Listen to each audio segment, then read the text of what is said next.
Private car সব দামি দামি গাড়ি ভাঙিয়ে লাগছে আমার অ্যারেস্ট করিয়ে এলেন আমার অ্যারেস্ট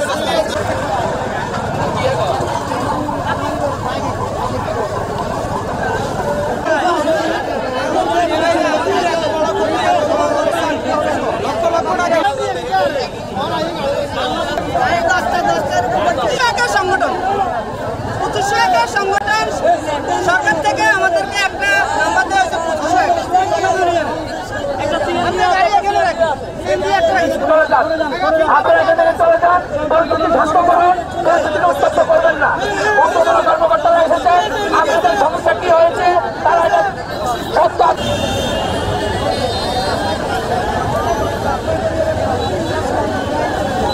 তো যত সরকারে আসুক আমাদের স্ট্যান্ডটা এখানে ছিল, এখানে আমরা আসি।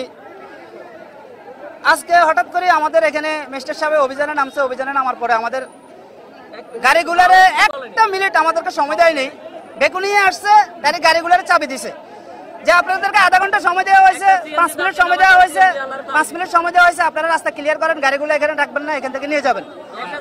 ওই সময়টা আমাদেরকে দেয়নি, ডাইরেক্ট বেকু দিয়ে গাড়িগুলো চাবি দিছে।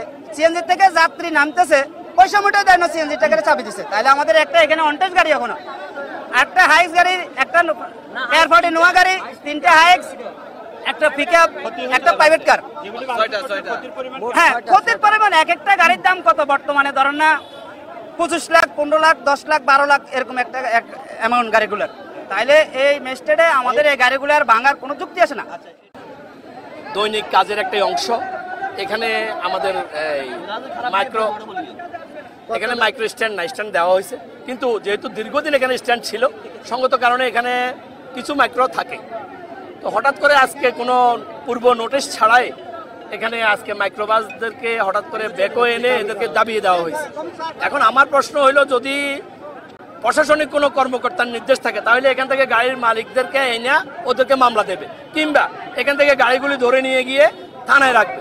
কিছুই না করে হঠাৎ করে গাড়িগুলিকে মেশিন দিয়ে চাপাইয়ে দেওয়া, এটা আমার কাছে মনে হয়েছে, যেহেতু আজকে বিএনপির প্রতিষ্ঠাবার্ষিকী, সারা দেশে একটি অস্থিতিশীল পরিবেশ সৃষ্টি করার জন্য কিছু সাবেক স্বৈরশাসকের আমলারা রয়েছেন, যারা নিজেদের ইচ্ছা মতো সারা দেশে কিছু অস্থিতিশীল পরিবেশ সৃষ্টি করার চেষ্টা করতে